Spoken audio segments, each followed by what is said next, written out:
TigerTHON, Towson's 12-hour dance marathon, has increased its price again this year. Because of this, some students are unhappy. I have registered, but I haven't raised the $40 minimum yet. But I did do the $10 registration.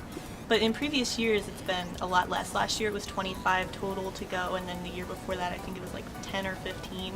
So the price increase has definitely been a lot to deal with, especially with being a college student. Yeah, it's a lot more difficult to get people to go to a $50 event overall as opposed to like a $25 event, which is what I believe it was last year. It's much harder to tell people about it too. Like, hey, come to this really cool thing. Like, oh, how much is it? Oh, it's $50. And they're like, what? And then they just don't want to go. Despite its increase, the president of the TigerTHON committee says it isn't impossible to fundraise the money.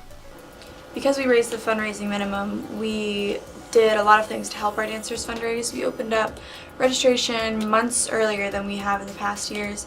We had multiple events where students could come, and we provided them free resources to send out fundraising letters, to send out emails. We don't expect students to pay that money on their own. That's money that they have gotten reaching out to the community, reaching out to family and friends. However, the fees should not increase for the next few years. We obviously don't want to make it harder for our students to come to our event. We do want to grow, but I think I see in the next few years us doing other things and holding off on raising the fundraising minimum for a while now.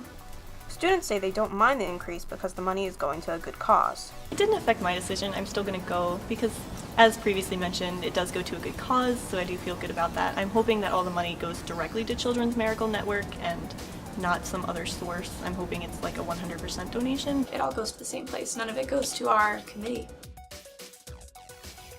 To get more people, I'd say definitely lower the price, or at least lower or just make it not mandatory, because the mandatory $40 is a little bit hefty, in my opinion. It's fun to go. I just wish it didn't cost so much this year. For the Towerlight, this is Deborah Roberts signing off.